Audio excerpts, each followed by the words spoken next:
finalizing their acquisition of Activision-Blizzard. The proposed purchase of the famous video game company put Microsoft under the microscope with U.S. regulators at the Federal Trade Commission. Regulators sought to axe the deal because they said it would hurt competition, but their argument was not enough to convince a federal judge. The judge in question stated that the FTC had not shown a likelihood that it will prevail, and the FTC's request to appeal the decision was promptly declined. This clears the path for the $68.7 billion deal, which would be the biggest acquisition in tech history.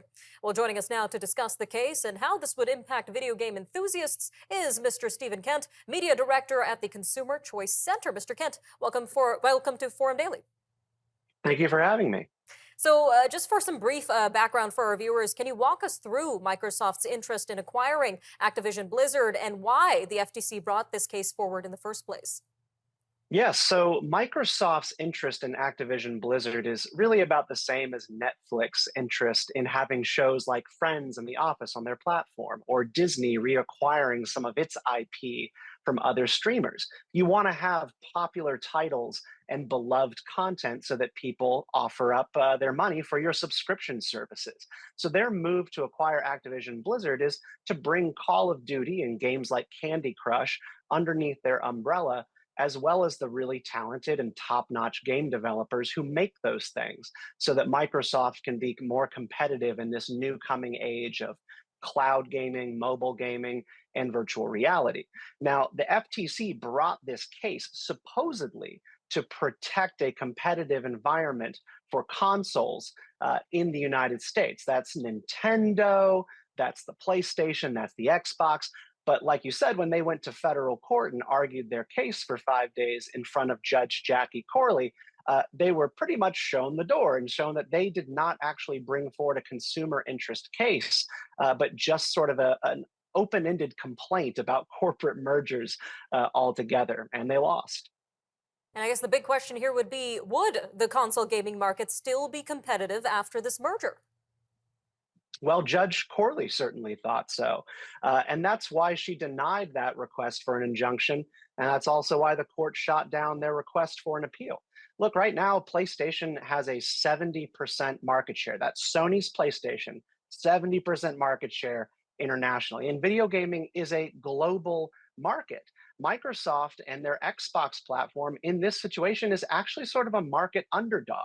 So them bringing in the most popular game in the world underneath their umbrella, that's really, really good for them. And PlayStation is rightly not super happy about that. But lucky for them, there has long been verbal agreements and also signed agreements on paper for them to continue being able to license Call of Duty. It's in nobody's interest for Call of Duty to become platform specific to the Xbox.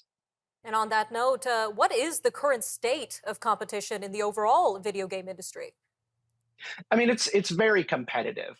All these different games and their platforms have very loyal consumers who enjoy their game platforms for different reasons. I personally am an Xbox guy. I don't like using PlayStation. I don't really know why, but PlayStation gamers, they also have very strong feelings about the Xbox. It's just sort of about the experience. And so leave it to gamers to have very strong opinions about what they use. And Call of Duty is a game that's going to appear on all these platforms, regardless of who owns it. All right, just about a minute and a half here. But in terms of the broader impact of this ruling, how do you see this impacting similar cases in the EU, where Microsoft is trying to appeal against the UK's block of this deal? hmm I mean, you can expect the regulatory bodies elsewhere in the world to now start to really follow suit. I believe the only holdout at this point is the UK. The EU has also gotten on board. Turkey, Canada is moving along as well in this direction. So this deal is going to go through. Biden's FTC here in the United States under Lena Khan, this is a huge defeat for them. This is their fourth defeat in court trying to stop corporate mergers.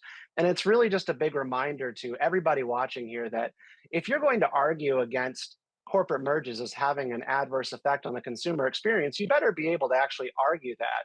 But a lot of Biden's progressive kind of allies in the agencies right now really just don't want to see companies grow at all. And so this was sort of a effort to extract costs from Microsoft for expanding the size of their company, even though they couldn't prove in court that it was bad for consumers.